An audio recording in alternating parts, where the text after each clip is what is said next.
And he suddenly faced him. He had this mustache. And he said, Sala Fanzavi, abhi bhi moos rakha hai? Which meant, you Punjabi idiot, you're still putting on this mustache, which is a sign of chivalry. And my inner hunger just sprang up and didn't order stopping. Then I had asked my mother, God bless her soul, to nudge me. And that's it, no more. Everybody is finished. They'll suddenly come in summers and make us stand in the ground on scorching heat with no cover, whatever we were there in.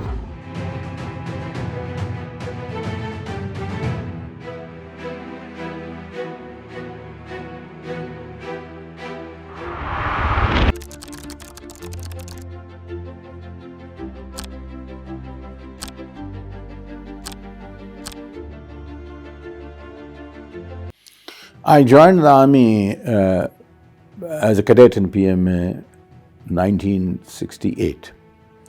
And when we went to war in 1971, which is to say when my unit moved from Moeed Kent, where I was posted, to Dhaka, at that time I was a lieutenant, the task was to cleanse the land from external forces which had infested East Pakistan by then, that is to say Indians who were in the garb of civilians assisting the rebel forces. That was the pattern, and we stayed on the borders until the war began in November 1971.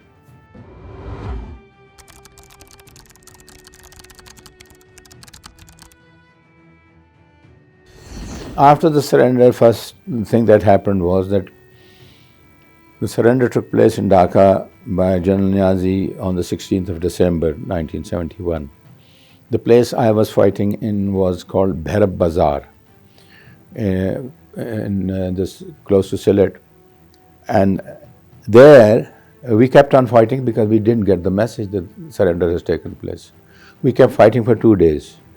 I was the one who happened to get the message from an Indian captain while I was planning a local attack, and he intercepted my wireless while I was talking to my own gunners to provide me with artillery support. We had only 2 guns there.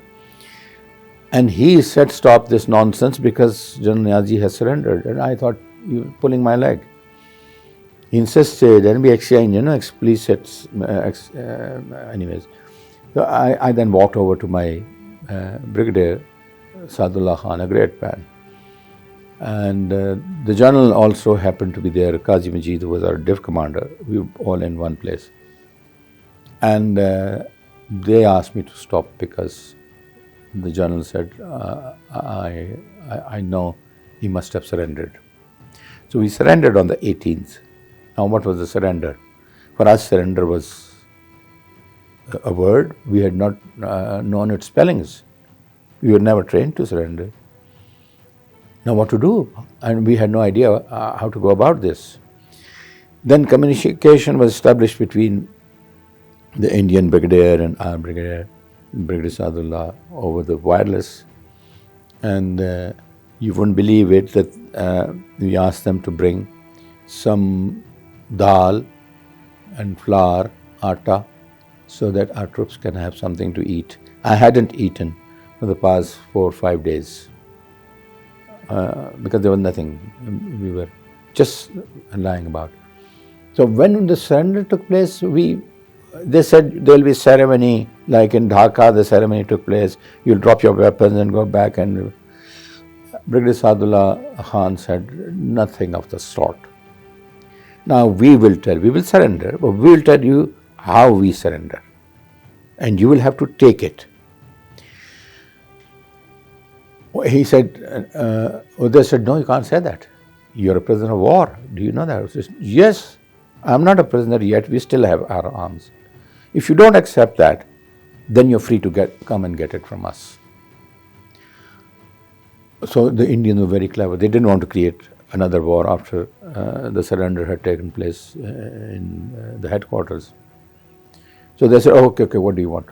So we were told to dump our weapons in an empty pond after disabling it completely.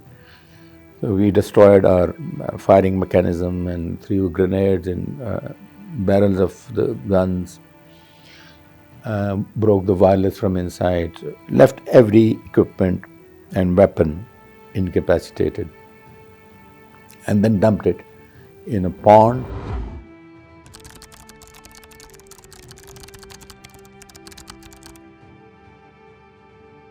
Coming to what happened to us after that, we were asked to go to Dhaka. Now from Baram Bazaar to Dhaka is around 45 miles or so. And I remember when I was going with my troops, with another major, we walked 45 miles with our pack on our shoulder. 5 o'clock we started to walk. And I think we reached, I don't remember the time, but it was evening time. There was still light when we entered Dhaka. And the Indians were escorting us. There was a railway line. We walked on that railway line, all that distance. Of course, without food. We had water, but without food. When we reached there, the funny thing happened. The major next to me, he was very well built.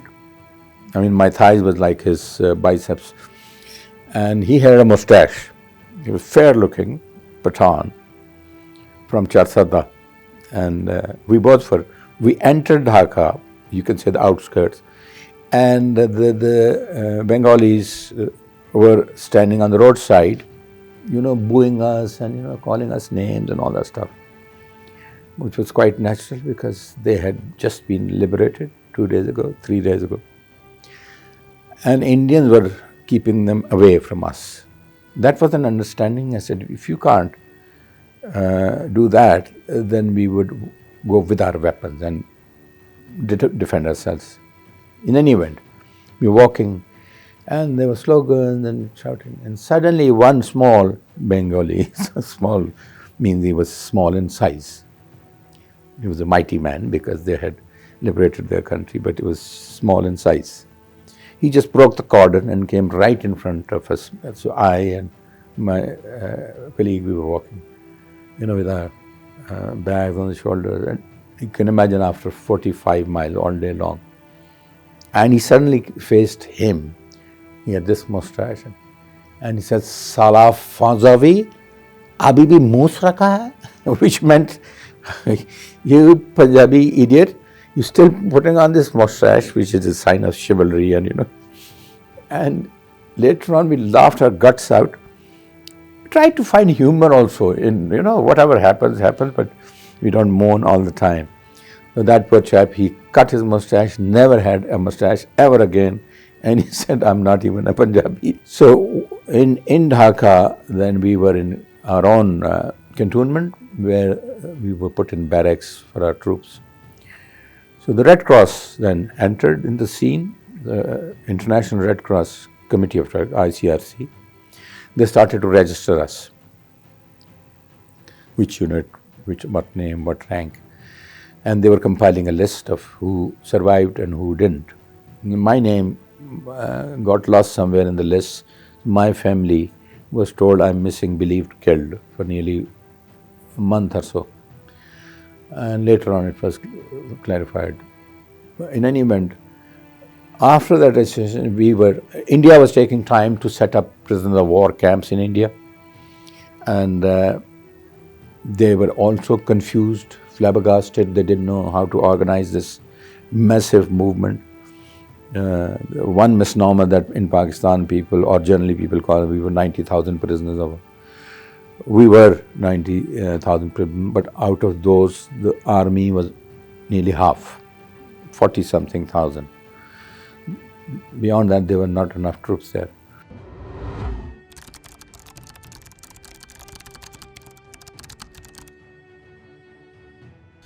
While we were prisoners of war, We were too many. Like, for instance, I was in a camp which was in the heart of Indian map. If you just threw a dart in the middle, I was there. It was called Dhana Sagar, Madhya Pradesh.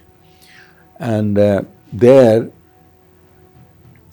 we were 14,000 prisoners, including civilians, mind you. All civilians and army were put together, and we were 350 officers, civilians and army, navy. We didn't have air force officers. The navy officers were with us. So we were too many for them to be tortured or given any illegal treatment. They were supposed to, under the Geneva Convention, give us hard work and task to perform, which meant they could take us out and give us, sledge and hammer to break the stone or whatever for their purposes. They never dared to do that, because what we felt was they were too scared of our size. 350 officers, unarmed though, yet. So they kept distance. They never came close to us. But the kind of torture that they gave was entirely unique. Like, for instance, we were given food every morning delivered at the door for the day. There was no reserve. There was no atta storage. There was no dal storage. There was no oil storage. A day's dry ration was left at the door, which included even the log also for burning in the kitchen. We had our own cooks from the army. They will cook for us, so officers didn't need to cook. Invariably, they will leave wet log and wood, which will never burn, so we will have no food. Then they started to give us crushed glass in dal, which when we cooked, it came into our mouth and we stopped eating. There was another pattern of their search, security search. They would suddenly come and say, "Get out, everybody out." So they would go through our stuff, whatever stuff we had, to look for any weapon, any instrument that could assist us in our escape from the prison. No, that would happen in that land, Madhya Pradesh, of extreme weathers, where winters were very cold and summers were very hot. In the middle of the day, or 1 o'clock, 2 o'clock, they'll suddenly come in summers and make us stand in the ground on scorching heat with no cover, whatever we were there in. Immediately we'll go out, giving us no time to pick anything. And the same they would do in very cold winters. At 12 or 1 o'clock at night, they'll suddenly start kicking our beds, "Get out, get out, get out, get out." And we will shiver outside. Now all that was, in a way, acceptable to us in the sense that we were soldiers. We were trained to be fit, trained to be ready to face anything, and then knowing that we were prisoners, knowing that we could be treated harshly. And then there was intellectual, as far as I am concerned, torture. I did a painting. In fact, I started to paint there from nothing. I reproduced one of the greatest paintings ever made by John Constable, called The Haywain, which is my favorite. I've done it 3 times. And that painting was stolen by the camp commandant under the pretext of getting it framed for me, for which my friends all collected money. Money we didn't have, we were given tokens. We were given pay 54 rupees per month. So every officer received that money as pay. What we would use that for is the toothpaste and brush and, you name it, day-to-day use. And cigarettes. I used to smoke, so cigarette used to cost money. So those of my friends who didn't smoke, they had surplus money. They were very rich, So they collected those coupons and said, if they will have your painting framed. Everybody watched me doing that in that camp. So he took that away. Captain Sharma was his name, and never returned that painting. And then when my repatriation was announced, which is to say when I was to be moved to Pakistan, the Red Cross team, I said, hang on a second, my painting. So a French ICRC man, he said to me, oh, he took your painting. You say, I said, yes, everybody knows that. He said, listen, I can only advise you to rethink about this. If you raise this matter, we will raise it. We will say, okay, bring his painting first. They will hold an inquiry, which means the very first step would be to drop your name from next week's train, so you're not going back because you'll be part of the inquiry. And then you may well be the last person to ever leave Indian soil and never get the painting, because they will not accept the blame. The inquiry will at the end say, no such evidence was provided, so there was no such thing that happened. You want your painting or you want to go and meet your mom? I said, I want to meet my mom. So I left it. That was a torture of a kind. And there are other stories.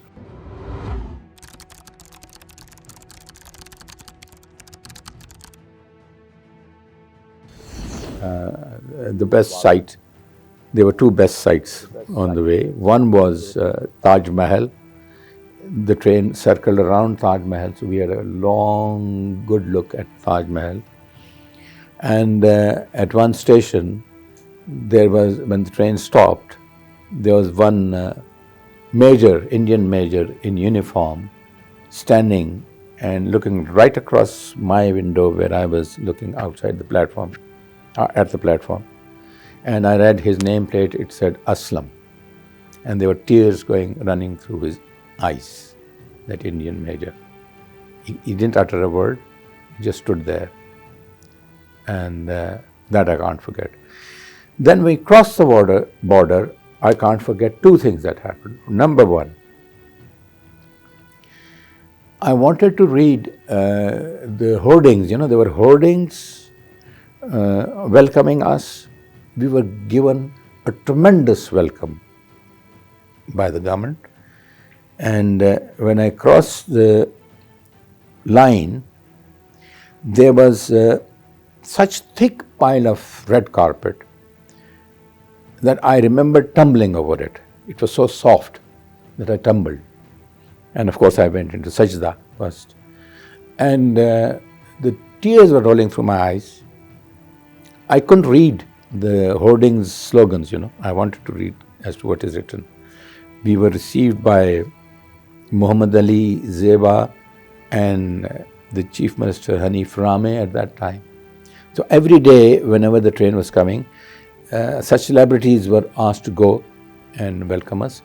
And then Rangers had two soldiers, nearly 7 feet tall. They had red flower rose petals in their hands, bag of that. And every soldier passed underneath. Of course, nobody was 7 feet tall. So they were showering petals on us. But then we had lunch, where we changed the currency, because in our absence, the currency had demonetized. So we had old notes. I had 180 rupees, one Parker pen, one nail cutter. This was my total asset that I brought from me there. And I wanted to change those 180 rupees, which they did, and gave us the new notes, Old were destroyed. But then there was lunch. I have seen the world since then. I have never, ever seen a lunch like that. The lunch was ordered to include almost anything that was cooked in Pakistan.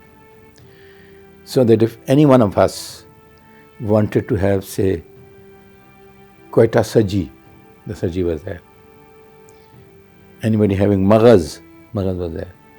You name it, anything. Of course, we couldn't eat because we were not used to eating that much. Of course, and it did become my problem later on that when I started to eat, I couldn't stop. At home, I couldn't stop eating. I was eating roti after roti after roti after roti. That was my psychological problem. My inner hunger just sprang up and didn't order stopping. Then I had asked my mother, God bless her soul, to nudge me. And that's it, no more. Everybody is finished. So then I'll stop. So that kind of trauma remained.